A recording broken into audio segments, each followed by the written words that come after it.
This is the Oppo Reno 12 Pro.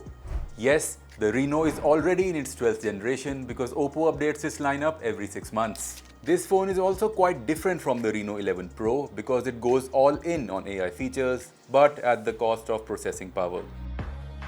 Anyway, the upper mid-range segment is an extremely competitive space, and the most preferred option in this segment is none other than Reno's own cousin, the OnePlus 12R. The 12R is priced at 40,000 rupees, and while I do not know the price of the Reno at the time of filming this video, it will be pinned down in the comments. So, with its new AI features and supposedly a great camera system, does the Reno 12 Pro have enough finesse to be the segment champ? Both of these smartphones take a completely different approach to design. The Reno prioritizes sleekness. It is quite lightweight and feels quite comfortable in the hand. This is partly due to the fact that it has a plastic frame, which I'm okay with, but some of you may not approve of it. Also, the display of the Reno 12 Pro is flat this time around.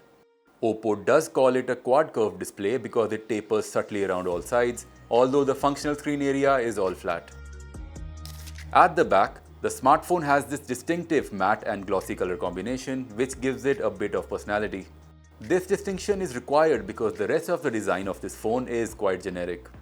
On the other hand, the OnePlus 12R is a completely different beast. It has a curved display and it's noticeably heavier than the Reno due to its metallic frame and larger battery.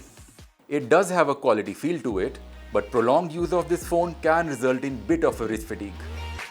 Anyway, the rear design of the 12R is also similar to that of the OnePlus 12, giving it an unmistakable family look. Which of these two smartphones do you think looks better?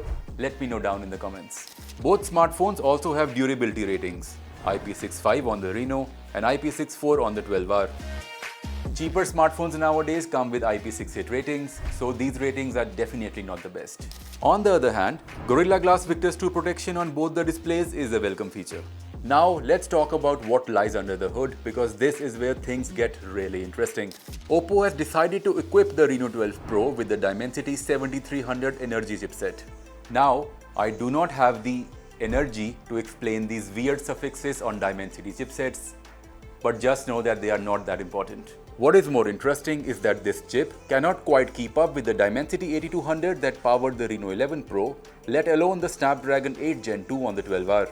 So obviously, you are not the Reno 12 Pro's target audience if you are into mobile gaming. However, the Reno 12 Pro does want to entice you with its fancy AI features. In fact, this smartphone debuts many new AI features on ColorOS in India. With this phone, you can quickly summarize the information on a web page while browsing or have the AI voice read the web page for you. Then, there are artificial intelligence features for photos, but they only work in very specific conditions. You also have the handy object eraser tool for cleaning up unwanted objects from your photos in post-processing, although the 12R also has it. This brings me on to the very obvious question. While a lot of these AI features debut on the Reno 12 Pro, for how long are all these features gonna stay exclusive to this thing? And since ColorOS and OxygenOS are basically the same software, it is only a matter of time before the 12R will get these features too via an update. Talking of ColorOS and OxygenOS, yes, both are incredibly similar in look and feel, but OxygenOS has a clear advantage of being the cleaner UI. The Reno 12 Pro has more bloatware than anyone would ever appreciate. Anyway, the camera system is touted to be the best feature of the Reno 12 Pro. Does it deliver? It has a clear advantage over the 12R, at least on paper. You get a 50 megapixel primary sensor, an 8 megapixel ultra-wide sensor, and a third 50 megapixel 2x zoom lens. The 12R, on the other hand, does not have a dedicated telephoto camera. The main camera on the Reno has a lead over the 12R in well-lit scenarios. None of the phones exactly produce true-to-life colors, but the Reno's post-processing is superior to OnePlus's overly bright photos. Nighttime shots are more of a mixed bag. While the OnePlus extracts out more detail, I like Oppo's color processing here as well.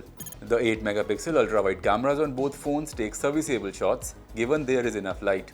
You cannot expect much detail from 8 megapixel ultra-wide sensors, and I really hope that Oppo had a higher resolution sensor given its focus on cameras. Moving on, the 50 megapixel telephoto camera on the Reno is a welcome addition. However, it lacks OIS.